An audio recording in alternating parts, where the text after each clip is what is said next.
Tonight, we're going to examine claims that the Apollo moon landing was hoaxed. We'll also take a look at recent sightings in Waynesville of UFOs. And finally, we'll also examine some photos of a Bigfoot-like creature taken in Florida. So stay with us for a special edition of UFO Update.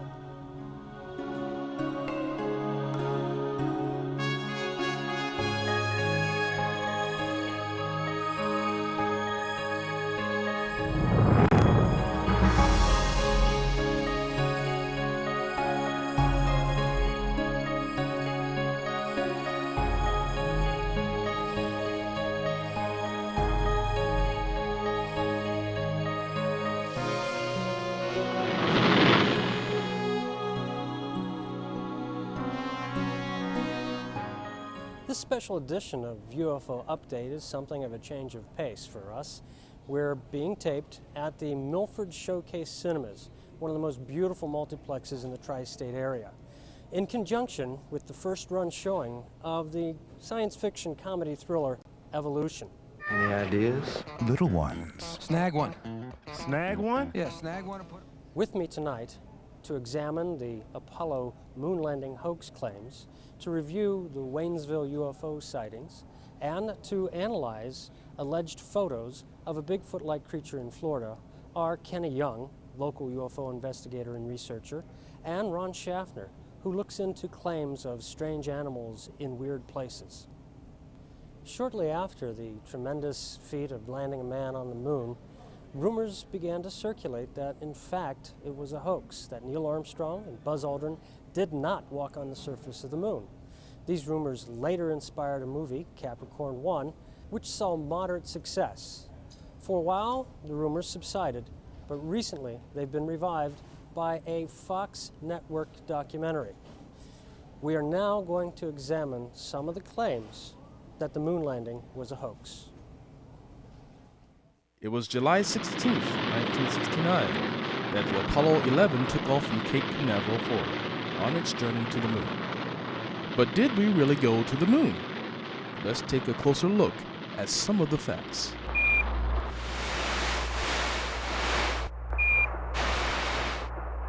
We copy you down, Eagle. Tranquility Base here. The Eagle has landed. That's one small step for man, one giant leap for mankind.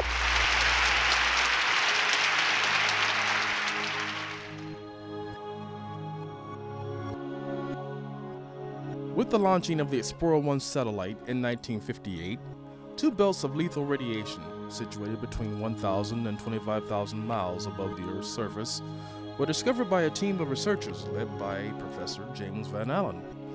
Named for the professor, the Van Allen radiation belts present a natural barrier of lethal radiation for astronauts to pass through on the way to the moon. So how could any of the Apollo missions have really gone to the moon when the only protection provided to the astronauts was the thin aluminum skin of the spacecraft and the spacesuits they were wearing? To add the necessary lead lining needed to protect the astronauts would have added too much weight to the already heavy Saturn V rocket to make takeoff practical. So one can conclude that the Apollo astronauts must have never left the Earth's low orbit at all.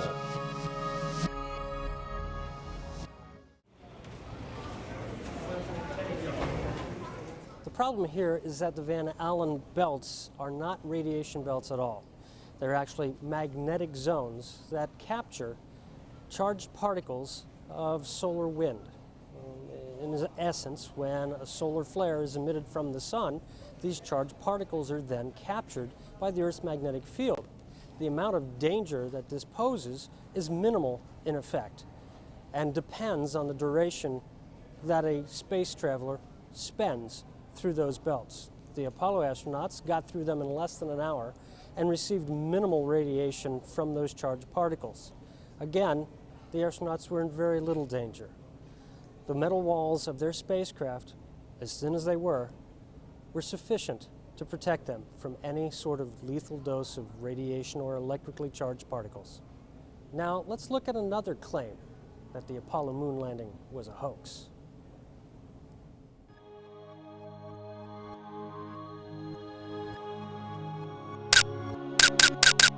NASA has released a large number of photographs that were supposedly taken on the moon's surface. But if we take a closer look, we can see proof that they weren't actually taken on the moon, but quite possibly on a large movie set. Take a close look at the shadows in these photographs. The sun is the only source of light on the moon, and as such, all the shadows should run parallel. But as you can see in these photographs, the shadows point in different directions, as if they were lit by different sources, such as motion picture lighting. In this photograph, we see a rock that has the letter C clearly visible. Could it be a letter designation for a movie set prop? Also, there appears to be a crease in the lower right-hand corner. Could this be a fold or tear in the surface of a papier-mâché rock? And with all the photos that are supposedly taken on the moon, why is it that we never see any stars? Without an atmosphere, the stars should be clearly visible.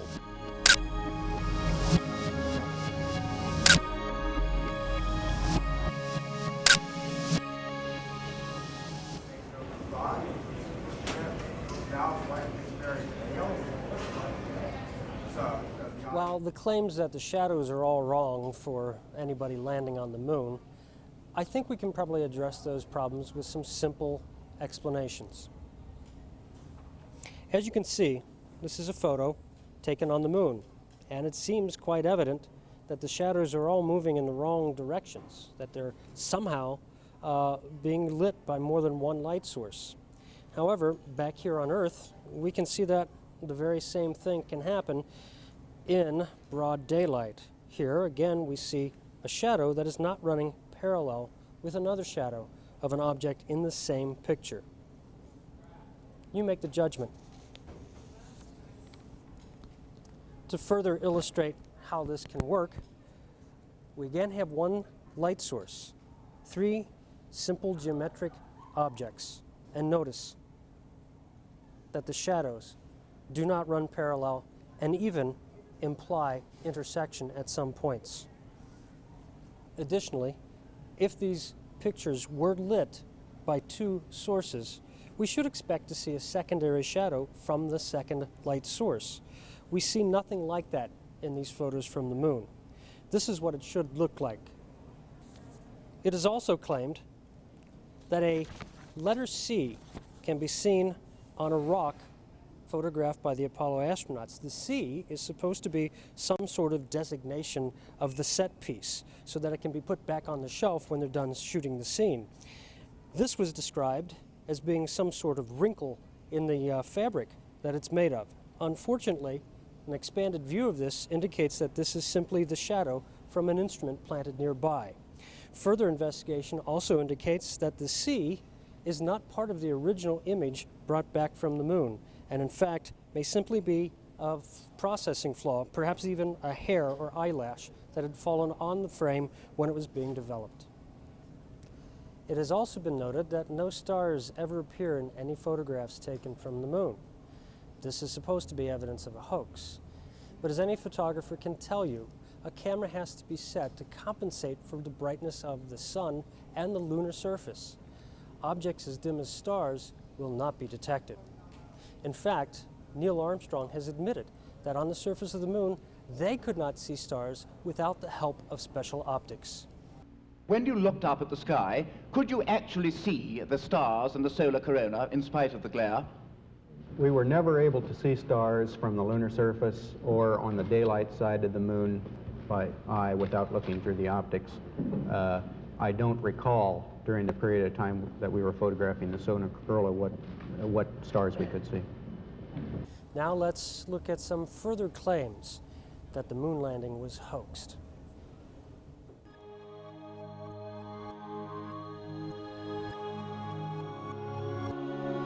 There is no atmosphere on the moon, which in turn means there is no wind on its surface.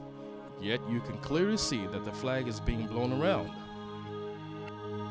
Is it possible that these are just actors being filmed in a Nevada desert movie set? And take a look at this footage. It appears to be running in slow motion, perhaps to simulate the lower gravitational pull found on the moon's surface.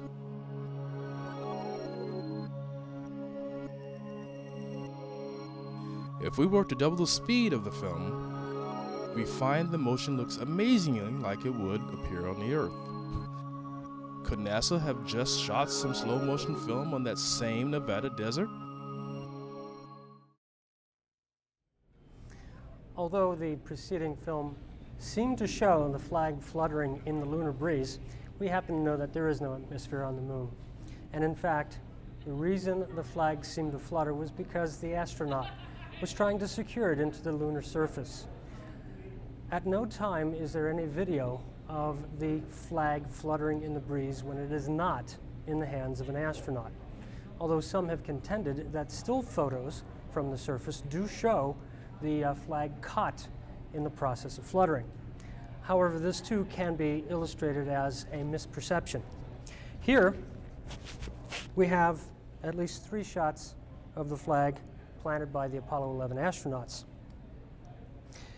taken during various times of their stay, as you can tell by the lengthening of the shadows in the background. If we look closely, even though we see the angle of the light is changing, the fold or the flutter in the flag does not change. In fact, the material that the flag was made from was a stiff nylon vinyl mix, which allowed it to be molded as though it were fluttering in the breeze for dramatic effect. And again, if we look closely at these 3 images, we see that over time, it doesn't even change its appearance. There's no wind to blow it. Another issue that was brought up in that sequence was that the slow motion movement of the astronauts was also part of the hoax to make them look like that they were moving in 1/6 gravity. And again, 1/6 means just a little under 17% of Earth gravity. It would be foolish to try to move around as one would move around on the Earth when your gravity is only 17% of that which your muscles are toned for. Any attempt to move around as though you do on the Earth would simply cause you to lose control.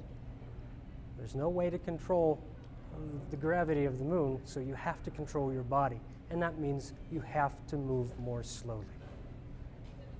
Now let's look at a few more claims behind the lunar landing hoax.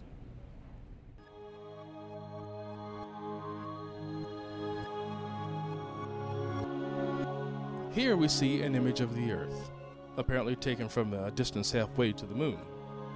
But in reality, it was only taken while the astronauts were in Earth's low orbit. In a clever fashion, the astronauts used a window in their command module, as illustrated here, to mask out the large view of the Earth and make it appear to be far away. And they learned to use this special mask to give the appearance of a line dividing night from day. Supposedly, the camera filming the Earth was being held against the window in order to get a clear view. But if this were so, then how do you explain the shadow that appears in the picture? Then, in this shot, as I turn on the lights, you can clearly see that the camera was on the far side of the cabin. And now you can see, in the cabin's window, the very bright light of the very close Earth. You be the judge.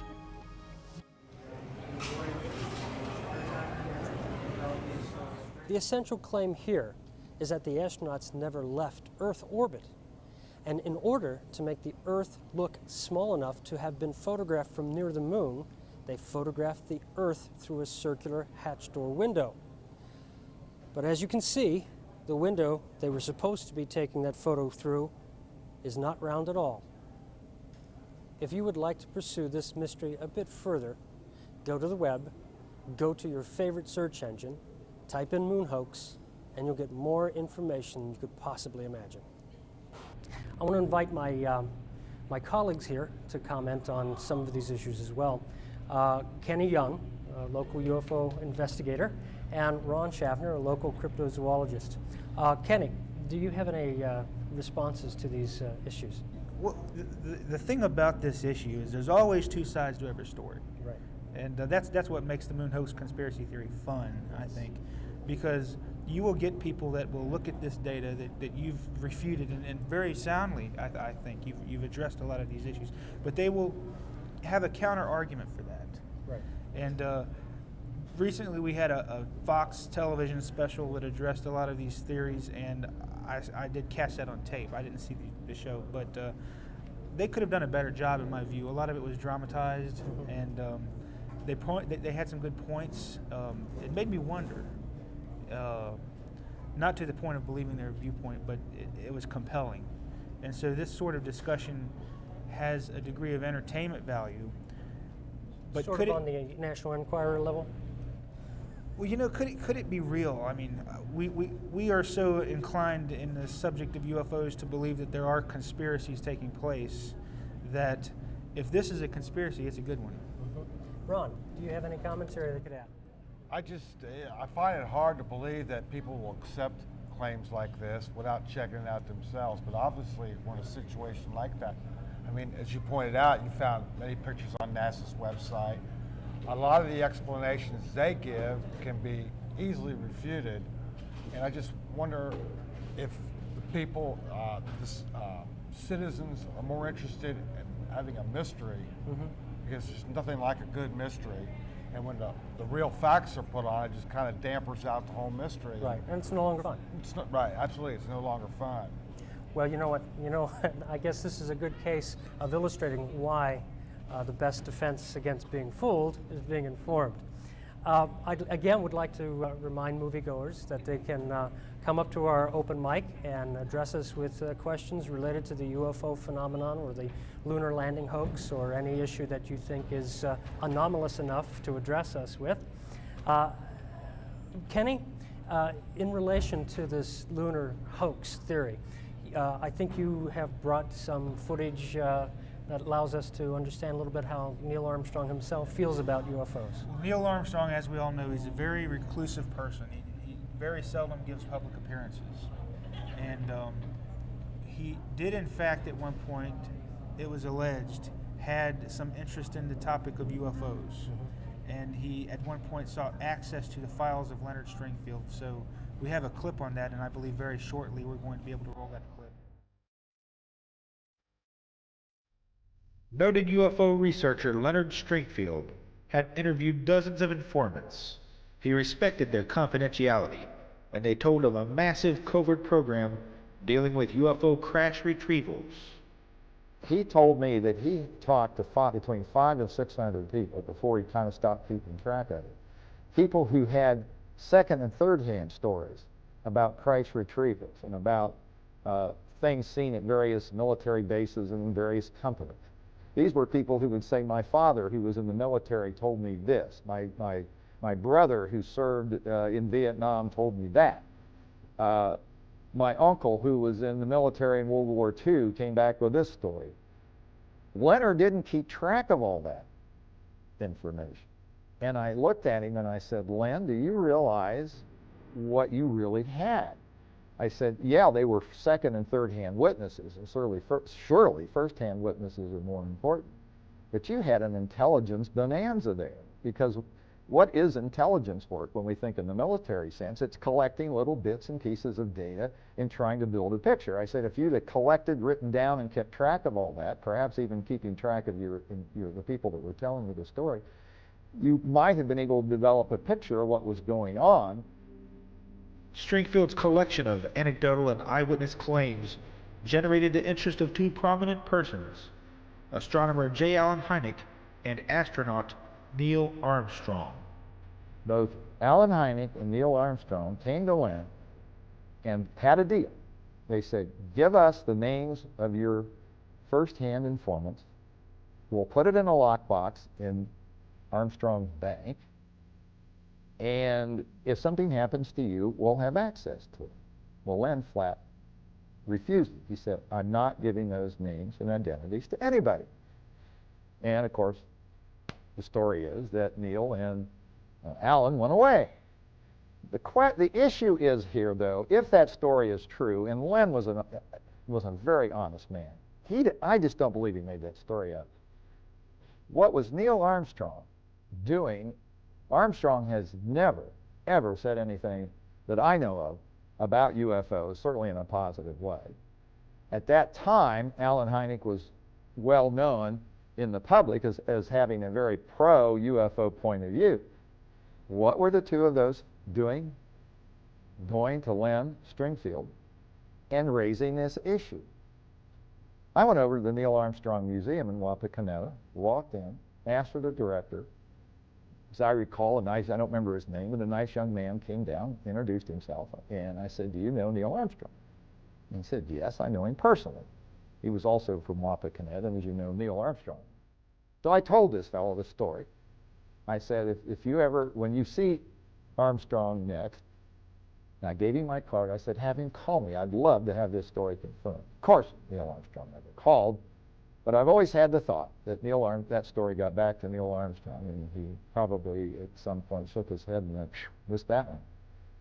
I mean, you have to wonder of the connection between those two very prominent and important people in two different circles. I believe Len's story, and I think it's very intriguing.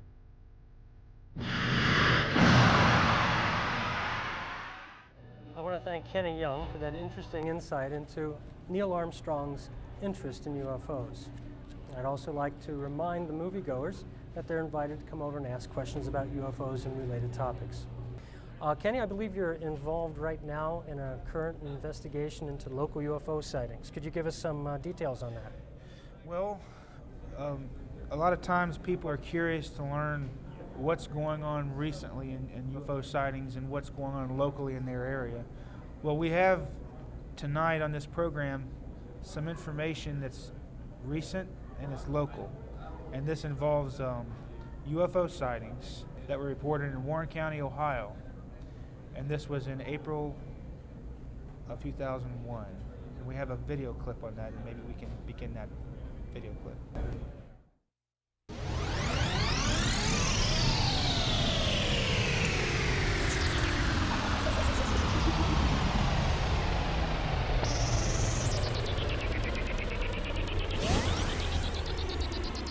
April 24th, 2001. A very strange object was reported in the evening skies near Waynesville, Ohio, by civilians and law enforcement officers.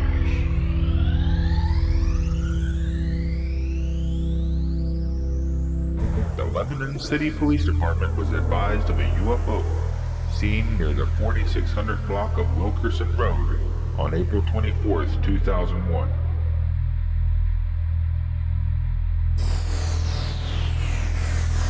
The mysterious object was said to be encased within a structure that resembled gridwork or cabling. Warren County Police and Fire, adjusting. Hey, this is Lebanon PD. Hey. Any reports of UFOs in the area tonight? Not yet. How about you? Huh? Yeah. Oh, really? Actually, a lady on Wilkerson Lane in Waynesville. Just far, far south of her. She sees a bright colored disc. Ah. And I'm not sure where Wilkerson Road is, but I'm going to let my guys know to see if they see anything. But wondered if you had any reports. She says she sees a disc in the area? It's a bright, she thought it was a plane at first, but she says it's a bright colored disc. Okay. Alrighty. I'll send the officers out that way to look. All right, thanks. 2 a.m. 30, a UFO. Go ahead. Wilkerson Road. The complainant apparently called Lebanon PD advising they see a bright colored disc in the sky. Clear. Show you cleared, 2217. We public service the residents, and they advise the object is stationary in the sky. This is a long lane straight off of Wilkerson Road between South Main Street and the dead end. The Warren County Communications Center dispatched a Waynesville police officer to the location, and upon arrival at the scene, he confirmed the unidentifiable nature of the object. Okay, I gotta ask. Okay, yeah, are you tied up? Well, what is it? I have no idea, and you wouldn't believe it if you came out and saw it.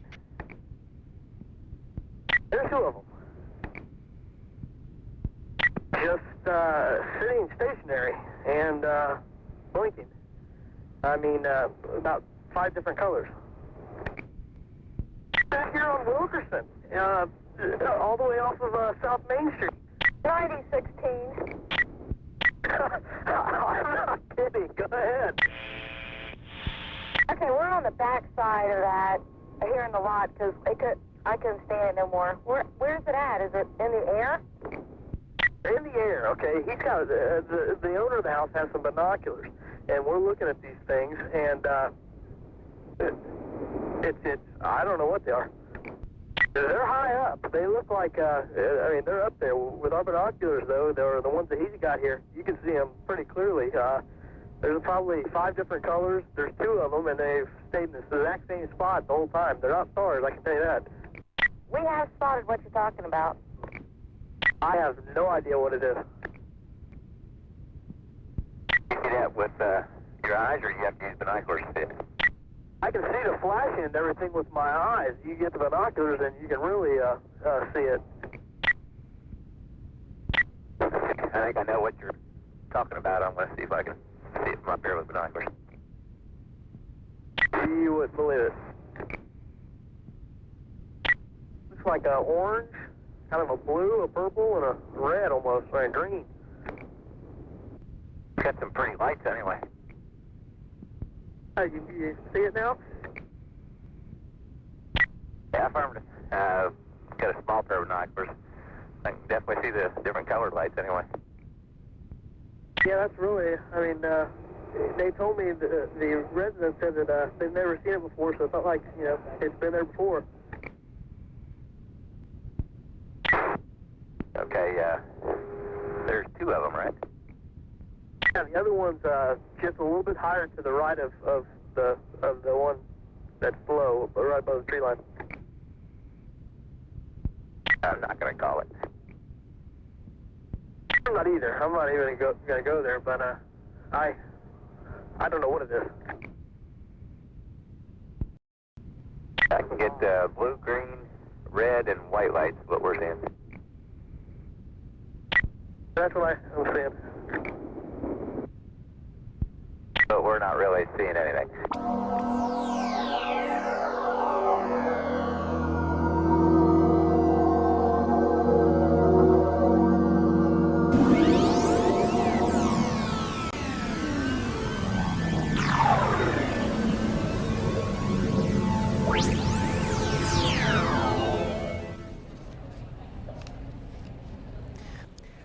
Kenny, that was a splendid job on that segment. Have you been able to do any additional follow-up on this investigation?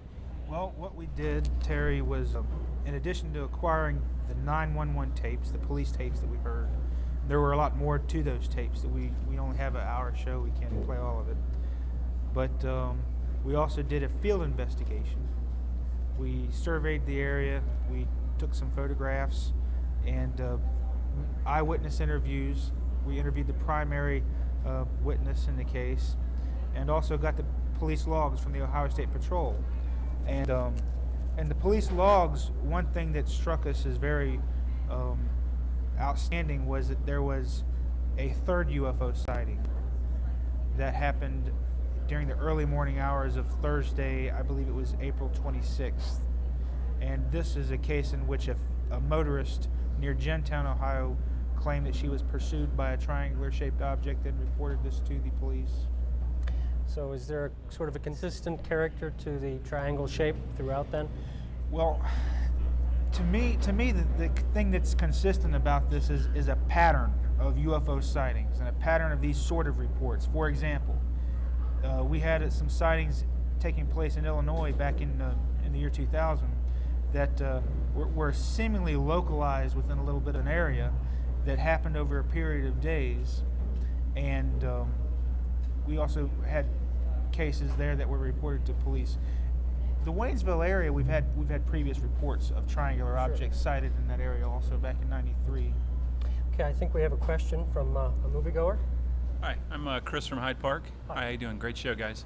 I was wondering, isn't there an airport up by there? They weren't seeing any planes or anything, or They weren't mistaking it for stars or planes?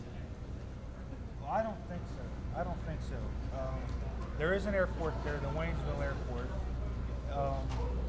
But if you review the case data, this suggests that they all had a pretty good perception of what they were seeing, and an airplane, in my estimate, is something easily recognizable. So they weren't mistaking it for stars. Were they all seeing it from the same direction, or you know, because I mean, you can easily mistake a star if you just see it near the horizon. Right, that's true, and that does happen. And in this case, we have an officer that is on location in Waynesville. Mm-hmm. He's observing the object, looking to the south. Simultaneously, and this is as evidenced on the 911 tapes, there is a dispatcher at the Warren County Communications Center, and this is in Lebanon, Ohio, looking at the same object to the north of her position.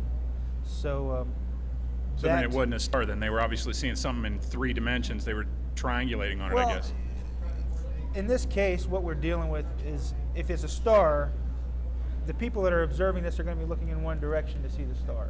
Now, could it be that they were looking at different stars and thinking this was a UFO? That's possible, but I don't think that's the case. Yeah. How would this compare to the Trumbull County sightings? Is this not quite as spectacular? I assume that the police obviously weren't chasing it, but they saw it. Well, no. Now, this does compare to the Trumbull County event in a few ways, and the drama of the tapes. You know, the Trumbull County is a little more dramatic, but the events are comparable in the duration. Is that anywhere near where Wright Pat would be flying stuff? Were there any Wright Pat planes out there that night? Well, that's going to be a theory. You know, it's always going to be a theory because Waynesville, the location is south of Wright-Patterson, and about a half-hour drive south of Wright-Patterson. Yeah. Okay. Well, thanks a lot. I appreciate it. Okay, Ron, are there any kind of observations you Well, want to make about this case? Yeah, I'm going to try to rebut Kenny a little bit on some of the things that he said in response to the viewer. We've got a little map here, you can zoom in on here, of where these area sightings were. Now, Kenny said that the Lebanon County Communications Center observed the object north. The witnesses on Wilkerson Lane observed the objects south of them. There was also a report of a lady seeing a triangular object in her car near State Route 122 and 42 and Grimman. The theory that the officers and Kenny thought maybe the origin of the UFO was somewhere on another road off of 42. Interesting enough, where they thought that's where the Waynesville Airport is, just to the east, and where this small airfield with ultralights and the jump club is just to the north of that area. So I haven't interviewed the police officers or done a field investigation as Kenny has, but just from the little bit of information that I've gathered, it's possible that they may have witnessed a combination of aircraft and celestial bodies. The reason I say that is the one officer claimed to have watched it through binoculars and a scope and watched it for about an hour. Usually when that's the case, it's a star or a planet or something that stays in the sky for such a long time. I'm also a little skeptical of the idea of using a scope and binoculars, because once you do that, it distorts the image you're looking at, basically because you're trying to hold it with your hands and you have a natural tendency to shake. If you've ever tried to watch stars or with binoculars holding them up at the night sky, you'll see that it's really hard to get a steady position where you can see a star. You quite literally have to have a tripod to do Right. Another instance in the case, somebody described that it looked like a bright light coming right at them. That sounds indicative of airplane landing lights. I'm not saying this is the answer. What I'm saying is some things I think that we need to check out further before we can determine what these objects could be. Let me break in here just a second, Ron. Sure. The event happened on 3 consecutive nights. The first night, it happened the officers viewed the object from the south of Wilkerson Road. Correct. The second night, according to Ohio State Patrol police logs that I acquired, they were also in the vicinity of the Waynesville Airport viewing the object. So, given the case data in which you have an object held under surveillance for at least a half hour with no motion to it as a normal plane would exhibit motion, that pretty much rules out a plane. Now, the Waynesville Airport is there in the vicinity. There's airports all over the place. But I don't think that, based upon the witness description of what happened, that we're going to think that the Waynesville Airport's a component here. Further, the initial witness who I did interview, she said that the object, when it was as closest to her vantage point, had structure. And this structure, as she described, was similar to grid work or cabling. The type of grid work or cabling or lines across it that you would see on a globe or atlas. I thought this was a very peculiar descriptive detail, but I think it's sufficient to rule out, based upon what we can review of the case, something like a airplane going to the Waynesville Airport. Well, it wouldn't rule out a helicopter, ultralight, or a skydiver either. That would give you the appearance of a grid-like structure. Now, obviously, a helicopter makes noise. There's no noise associated with it. If I read the report correctly. That's correct. There's no noise. Well, I am concerned about that this object supposedly was so close, but yet the police officers watched it through binoculars, and the object was stationary for such a long time, for an hour. And case histories of UFO reports of this type usually indicate a star or a planet. It's the same as I'm being chased by a UFO in a car. I've had a lot of reports, people driving down the expressway said there's this UFO pacing me out in the west, which turns out possibly to be Venus or something like that. I think from the different vantage points, it indicates to me that there's several key things in here, a combination of aircraft, ultralights, astronomical events.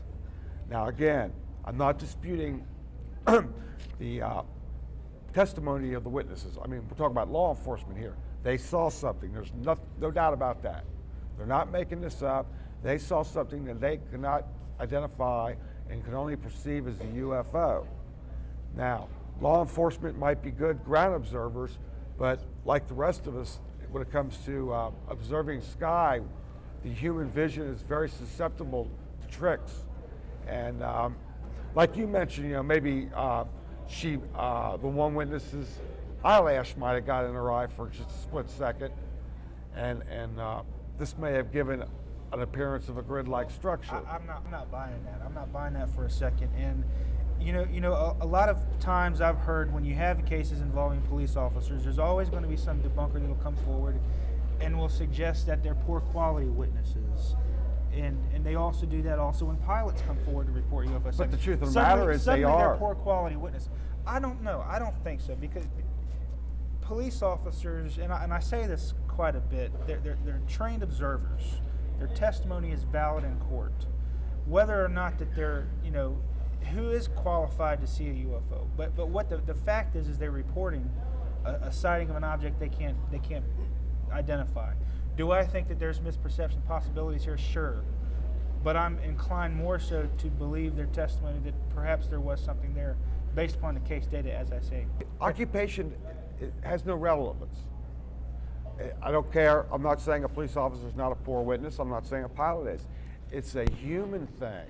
We all have perceptions. It's a known fact that human visual perception is bad. It's not very reliable. I think, just as a footnote, police officers are trained to be good observers of things happening on the ground. Right. I mean, that's a granted. All of us are very bad observers of things that happen in the sky. There are no points of reference that we can compare what we're looking at to anything else.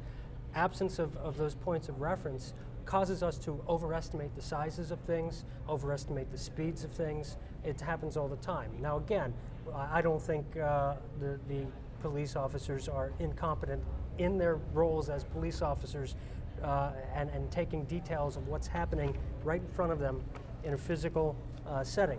But it's difficult for anyone, as good observers they can be on the ground, to really be 100% accurate about anything they see in the sky. I would cede the possibility of witness misperception. And one thing I always like to say is that you never underestimate the power of misperception. But in this case, I think to blanket the whole event with an explanation of witness misperception is really too complicated a scenario. In other words, you're saying too many different things have to happen? You require so many different elements to try to obfuscate with the big brush of misperception that I believe that Occam's razor suggests that the simplest explanation is the one that we should look at. And I believe you like to cite that a lot, Ron, Occam's razor. But I think it's far simpler to simply say that there was perhaps an object there rather than to derive a bunch of scenarios to try to discount the event. With the next step I'm then? not saying there wasn't an object there. Obviously there was. All I'm saying is I take the Sherlock Holmes approach, and that's you need to eliminate all prosaic. Well, and I don't think you've done that yet. You approach absurdity though when you start to suggest things like an eyelash in the witness's eye, caused them to think that there was grid work or cabling. I'm more favorable to accepting, to a degree, of course, some of the comments we have reviewed here. Okay, now we need then to solve this issue, to resolve this issue, we need to eliminate though things like ultralights. We need to eliminate jump clubs and the like, don't we? And if those can be eliminated, then they no longer become a consideration. Exactly, and I think that we have, to an extent, eliminated quite a few possibilities. Initially, we had considered, could this be flares?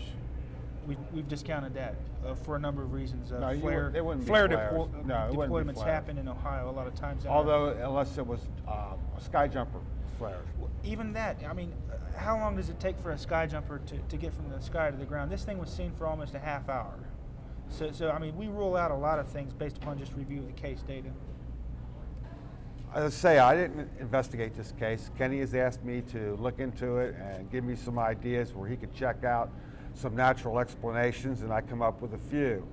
I could be off base. We could be looking at a real unknown object, but we still need to eliminate some possibilities that it's something that we might be familiar with under certain conditions of weather, night sky, witness misinterpretation, that it looked like an extraordinary object. Okay. All right. Thank you for that interesting little conversation about these sightings. At this point, I think I'm going to put Ron on the spot. And Ron, you're a local investigator of unusual phenomena. What are your current projects? Well, I'm more interested in the unusual animals, Bigfoot and things like that. Recently, back in December of 2000, we got a strange bit of information coming out of Florida, specifically the Sarasota area. Investigator and writer Lauren Coleman uncovered some information that an anonymous letter was sent to the Sarasota Sheriff's Department containing 2 photos and a letter. And this was supposedly an elderly couple who had seen a strange animal coming up to their back porch. And she thought it was an orangutan, that maybe an orangutan had escaped. And she had left apples out for it, and this thing was stealing the apples and making some strange sounds. One night she went out in the balcony and she heard a strange sound, and she just happened to have a camera with her and just took a flash picture of the general direction where the sound was coming. And when the photos were developed, she seen 2 ape-like creatures alongside a palmetto bush. Anyway, this alleged elderly couple sent these pictures and a letter to the Sarasota Sheriff's Department expressing concern that this ape was loose in the area because there was a lot of kids in the area, a lot of retired people live in Sarasota, which is about 33 1/3% strip malls. What's unusual about this is this animal had been roaming the area according to these witness names, but they did not sign their name to this document. They did not give law enforcement their phone number or any way that they could reach it. So the Sarasota Sheriff's Department kind of made a joke out of it, passed it on to animal control, and they made some jokes about it. One of the animal control people knew a guy named John Baraskay, who runs the Serpentine Museum in St. Petersburg, in Sarasota area. He was able to get a hold of the pictures and forward them on to writer Lauren Coleman. At that point, they sincerely believe that they may have the legendary skunk ape on film. Now, the skunk ape, could you enlighten Well, us it's about a that? generic term. It's some people think it's Florida's version of Bigfoot. Other people think it may be a feral ape or monkey of some kind that's lived down in Florida for a long time. Johnny Weissmuller's old Tarzan movies were filmed down there, and at one point a bunch of monkeys had escaped, and they never were found, and it's thought that there is monkeys living down there in various parts of the state. We have the same thing as an off note down in Louisiana. We know for a fact there are some feral monkeys living down there in the bayous. But the general consensus is that skunk ape's just a localistic name for Bigfoot. And that's sort of similar to the abominable snowman. Right, reports of the abominable snowman and Bigfoot in the Pacific Northwest have allegedly have a stench to them. But Lauren produced the photos and put them on the internet, and we have a creature here that looks sort of like an orangutan, but you have the palmetto leaves blocking the mouth. The eyes seem to be glowing as if it was eye glow from a flash camera. You can see at a brighter shot of the picture that it does definitely have outline, and it looks to be reddish or brown. The hair on this creature, or whatever it is too thick to be that of an orangutan. As a matter of fact, the hair on it says it's not indicative of the state of Florida, because it would be obviously extremely hot, and it would be a nesting place for all kinds of insects, mosquitoes, and things like that. Now, if you look at the picture, the lady says that she took it with a flash camera, but all the lighting's on to the right-hand side of it, which indicates to me that it was not a flash, but it was taken with a floodlight, much like a studio light or something like this. The photos still look kind of genuine. It's hard to distinguish because they look so good. But the main part that bothers me about the whole scenario is the lack of information that we have, a lack of background information. If this was really bothering these people there, why did she wait till December, almost January, to send these photos in this letter, which we'll show here? Why she waited so long to turn that into the Sarasota Police Department, and why she didn't tell them who she was. So with the modern age now that we can manipulate photos so easily, I'm not too concerned about the photos, but it's the witness testimony that bothers me about this whole case. Thank you. Well, we've gone over a lot of stuff tonight, very crazy kinds of stories, very wild types of claims. Claims that, of course, did not escape the attention of Hollywood. And over the years, Hollywood has made good use of these stories. We've had a number of films about the abominable snowman. We've also seen movies about, that based on the Apollo hoax, Capricorn 1 in particular. We do notice that Hollywood is particularly fascinated, though, with aliens. Sometimes they come in flying saucers, and sometimes they come as blobs. I'm going to throw a couple of titles up to you guys, and I want you to react to these movies as they pertain to the UFO phenomenon and the whole idea of aliens coming to Earth. The Thing. Kenny? Well, the original Thing that is most outstanding to me is that they had the creature in the appearance of a man-like appearance. Right. And that, at the time, I guess a lot of people might have thought that if there's anything out there, it would have to look like us. Mm-hmm. I think we think a lot differently now. Yeah, that might have been a budgetary restraint as well, but you're right, there is that kind of expectation that aliens are going to kind of look like us anyway. Ron, how about you, The Thing? Well, The Thing for Another World was based on a short story. Right. And what's really what I found interesting about it, comparing the older version to the new version, that in an older version, they made the scientists look like the madman, and the military looked like the good guys. Compare that to the newer version, it was the other way around. The military was the bad guys, and the scientists were the good guys. The original wasn't as closely matched to the book as the newer one was. The original thing could change shapes, change forms, could take over your body, things like this, where in the older one they made it more of a biological botany entity. It was a vegetable. As It's a vegetable. Intellectual carrot. Right. Yeah. Also, you could notice the communist overtones in the movie. The Red Watch Scare. the Skies. And you'll find a lot of that prevalent in a lot of those old 1950s science fiction movies. Okay, Ron, how about Day the Earth Stood Still? That's been compared to a couple of things. Second Coming of Christ. That also has communist overtones. The lady that plays Aunt Bee on Andy Griffith's in there, and she's reading the paper, and they're talking about the alien that came down the flying saucers, and she makes a little remark, well, and you know where I mean. that was an excellent movie. This wasn't an invading alien, it was a very malevolent alien warning Earth that we better stop nuclear testing. Another political message for our times. Kenny, how about The Day the Earth Stood Still? Well, definitely political. I think it's also curious that most movies probably tried to steer their audience toward a Cold War mentality. This seemed a little different than that, I think, with the message at the end. Yeah, it's interesting. It didn't concentrate on communism. Yeah. It concentrated on more of the problems the whole world was having. Yeah, it's interesting to note too that at the time of its release, Richard Nixon labeled it as an un-American movie.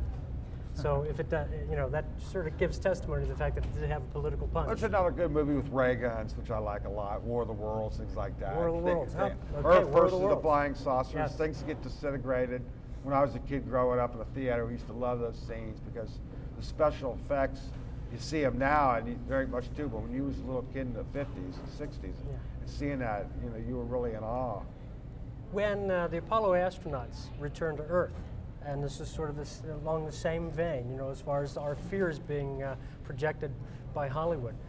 When the astronauts returned from their voyage to the moon, they were held in quarantine because there was fear that they might bring back some sort of bacteria or germ from the moon that would devastate the Earth if it was allowed to run rampant across the globe.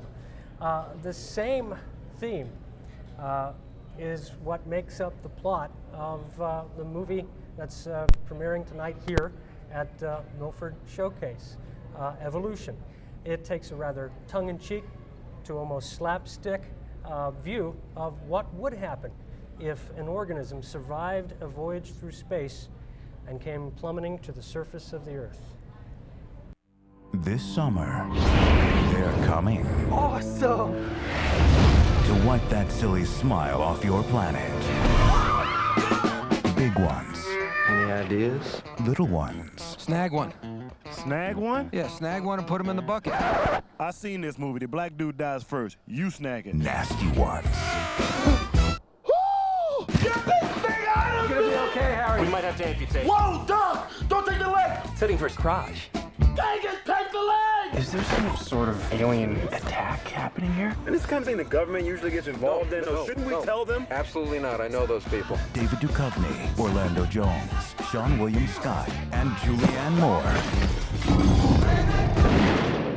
It was so hot. From Ivan Reitman, the director of Ghostbusters, Evolution. What the unholy crimson hell is that? That's like a big loogie. We want to thank you for being with us this evening. We really enjoyed our time together talking about these strange phenomena. And again, the best defense against being fooled is being informed.